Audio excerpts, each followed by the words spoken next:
If you follow your own action or you follow the action of the shaitan, you go and fight with him. You box him. And you also speak bad word.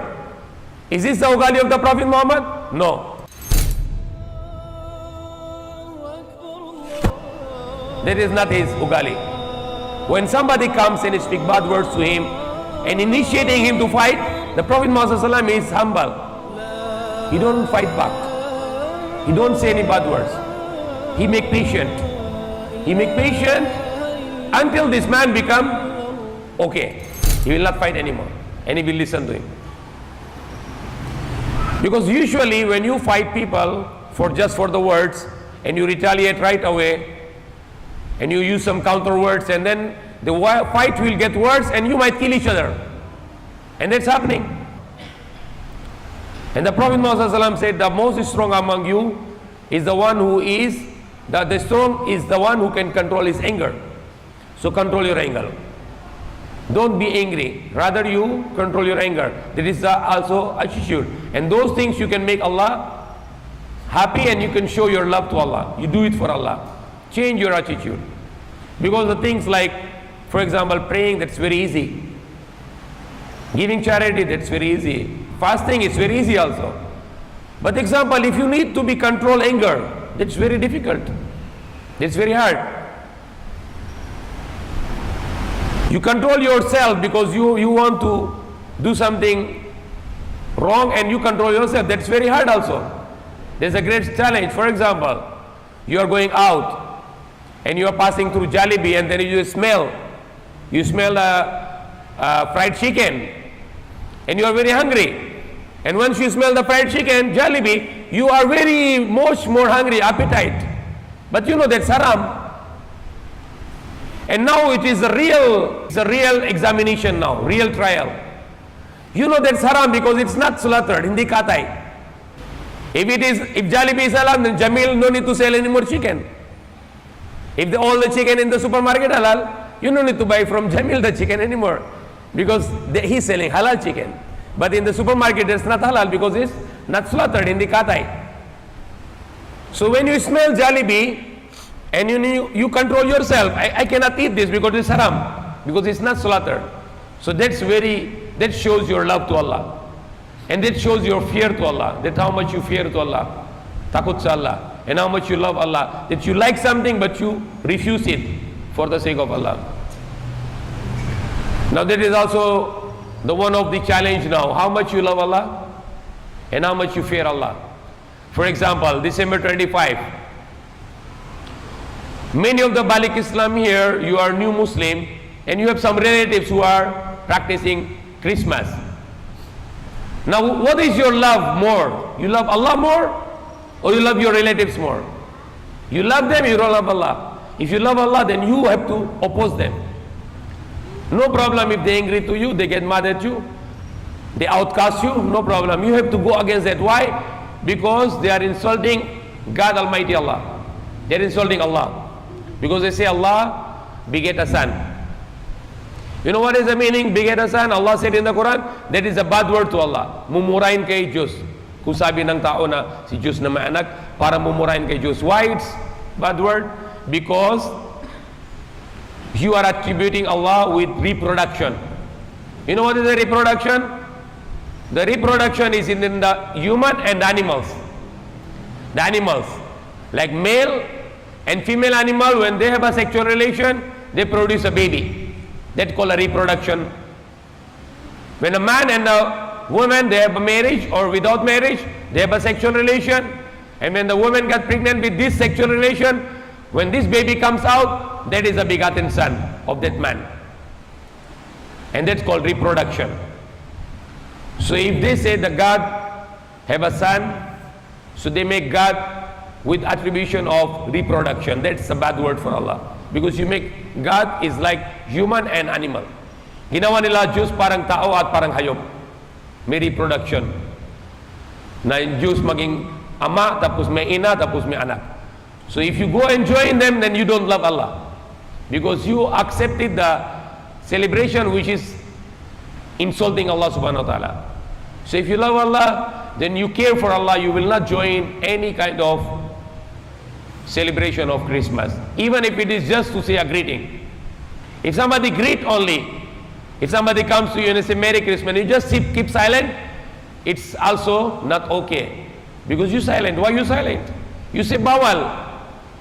And when they ask you bawal, why bakit bawal, then you explain bakit bawal. But if you just keep silent, it's not right. If, example, somebody comes to you and he said, your father is a thief. Kung somebody papunta sa'yo isang tao, sabi niya yung tatay mo magnanakaw. If you keep silent, mag-silent ka, huwag ka salita. Ano sabihin nito? Parang tanggap mo na tatay mo nanakaw.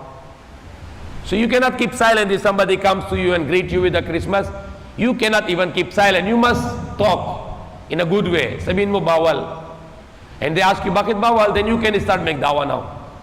But if you keep silent, that is a betrayal also.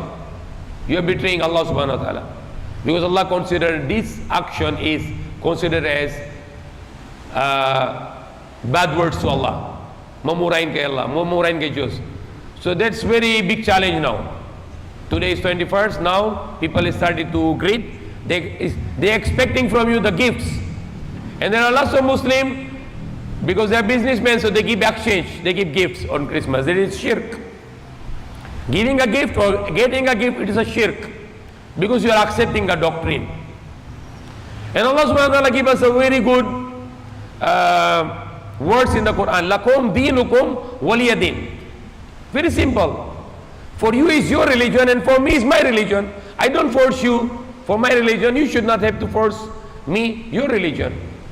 That is a very what you call tolerant, very much tolerant statement. Did we say to the Christians, you should join us in the Eid? We don't tell them, we don't force them. If somebody want to join, welcome, but we don't want to be obliged them. We don't want to make mandatory on them. So it's up to you. You like to choose, okay. You want to practice, it's up to you. For you is your religion and for us is our religion. So that's how simple you have to talk, but don't be silent. Rather you talk. So that was the topic for now. That if you love most, to whom you love most, that's your God. So if you love most to any person, to money, to your business, to your profession, to your education, to anything you love most, then that becomes your God. If you love yourself most, then your God is, you yourself is your God. Allah said also all those things in the Quran. Allah said, did you not see a man that he make himself his God? So if a person, he don't care about any commandment of Allah, he say, I like what I like. I like to do what I like. Then that person, his God is, yung Diyos niya, yung sarili niya. If also Prophet Muhammad specify in the hadith, he said, Abdul Dirham is the silver coin. And he said Abdul Dinar. It's in the hadith, these two words. Abdul Dirham, the dirham is a silver coin. The slave or the alipin ng pera. Alipin ng dirham, the silver coin. Abdul Dinar, the slave of dinar, the gold coin. Alipin ng gold coin. And now I make another word in Arabic. The people who worship money, and the people who worship Allah, he is Abdullah, slave of Allah, alipin ng Allah or worshipper of Allah. Samba siya sa Allah. But the person who worship money, what you call in Arabic? Anybody knows? Fulus. Not fulus, Abdul fulus. Abdul fulus. A person who worship money, he only care for money, nothing else. Nothing, anything else in his mind. Just money. His money, his God is money. We call him Abdul Fulus, the slave of money. You know people, like example, before I used to go Quiapo. And I know there are some people, they always approach to me. Every time I go there, they approach to me. You know what is the first thing the person talk to me? No salam alaikum, no salam alaikum, no bismillah, nothing. No how are you, hello, nothing. He come to me, this person, brother, give me money. Nothing else, just money. Brother, give me money. I said, no salam, no greeting, nothing, just give me money. There was a person, the two person talking. The person come in office, And he's asking to the person, give me food. He said, no salam, nothing else, just your food. So there are people, their God is food. Eat only. I want to eat. Nothing else in the life. You know, like example, the Chinese. There is a Chinese, the Cantonese. The Cantonese Chinese, they have a greeting. What is the greeting? Not how are you, hello. Not peace be upon you, like we have salam alaikum, peace be upon you. The Cantonese, the greeting is, if you go to him, he will ask you, have you eaten your lunch? Have you eaten your dinner? That is a greeting. So, for us, the most important is Allah. Even our greeting is also related to Allah. Peace be upon you means Allah, peace upon you. Means Allah make blessing upon you. Peace be upon you, blessing upon you. Assalamu alaikum wa rahmatullahi wa barakatuh. So make it most important in your life is Allah. Think of Allah every moment of your life. If you do business, you think of Allah. You eat, you think of Allah if it is halal. If you do business, think of Allah if it is halal. If Allah is happy with me or not. Anything you do in your life, always think of Allah. Do it for Allah. And then you are the worshipper of Allah, you are the slave of Allah, and Allah is truly your God. But if you always think of something else, somebody else, money or benefit or your job or your education or your school or anything, then you are slave of those things. There are beautiful teachings by the Prophet Muhammad sallallahu alaihi wasallam.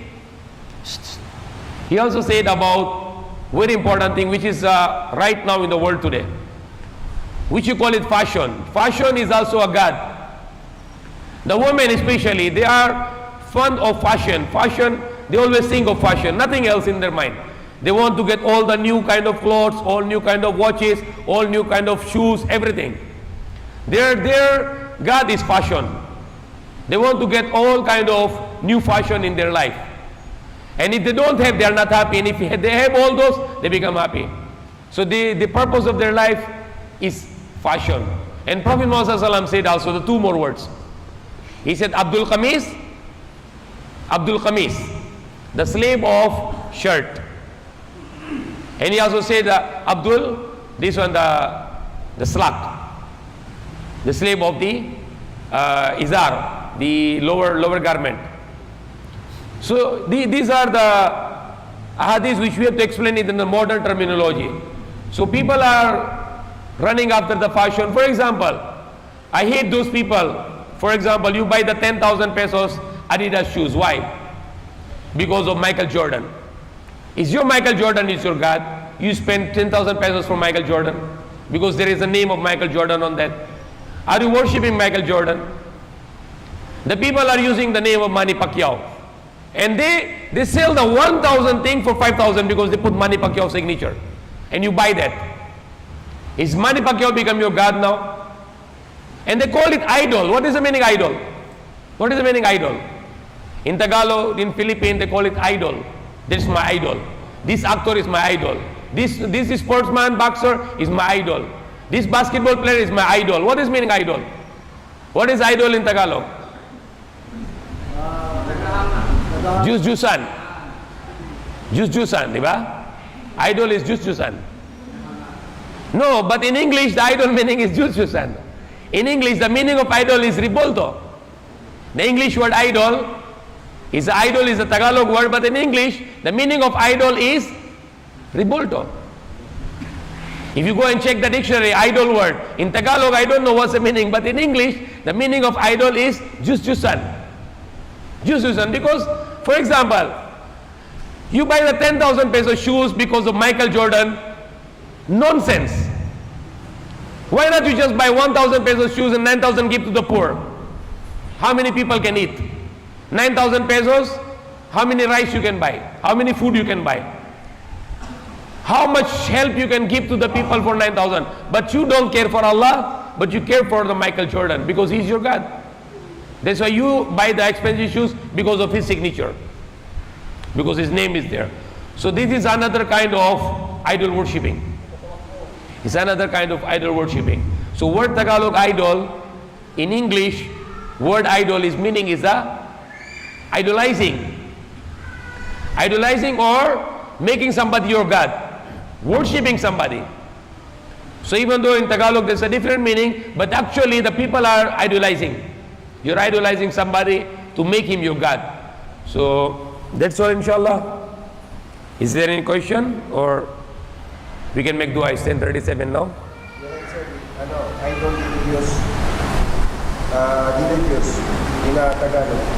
Oh, idol in English. Larawan, idol is English, in Tagalog, larawan or Diyos. Yeah. English word idol is the Jus-Jusan, larawan. But when you call, like this basketball player is my idol, they got different meaning, but actually it's the same. Because you're idolizing him to the level that you love him most. So when you love him most, he become your God now. So it's actually the same idolizing. Any question? So what is the most important for us is Allah. We always think of Allah. Not for money, not for ourselves, not for people, but for Allah. The people are worrying about people. That is also shirk. The people that do something for people, that is also shirk. Example, you make a big party. Why you make a big party? Because if you make the small party, people they think you are nothing. So you have to make big party to show people. That is shirk, because you do it for people. And if you do you make big party to become your name big, and if you do a small party, you think the people will bring down your name. So that is also a kind of shirk. Rather you do anything for Allah. You want to feed more people just for Allah. You want to make a big party for Allah, not for the people, not for showing off. Because showing off in Islam considered as riya, which is shirk also, which is a kind of shirk, that you do some good actions for the showing off for the people. Yes. Islam. Yung mga Muslim na nagtatrabaho sa government, binibigyan sila ng bonus. Yung karawan nila yung Christmas. Binibigyan sila bonus sa government. Pwede ba nila ito tanggapin? Okay, if it is for Christmas bonus, should not be tanggap. We should not accept it. Because it is already, because you get any benefit for Christmas, it means you are accepting the doctrine. Any benefit. For example, for myself, when we go to the mall, right now, if you go to the mall and if you see anything with the Christmas sale, we do not buy that. Because you get the benefit from Christmas. It means you are accepting the doctrine. So if you know any product or any promo in the name of Christmas, do not accept it. Sometimes I buy something and I tell I want to pay the original cost. I don't want the Christmas sale anymore. I want to pay the original cost. So I pay more money to save my iman, to save my faith in Allah. So we should not get any involvement.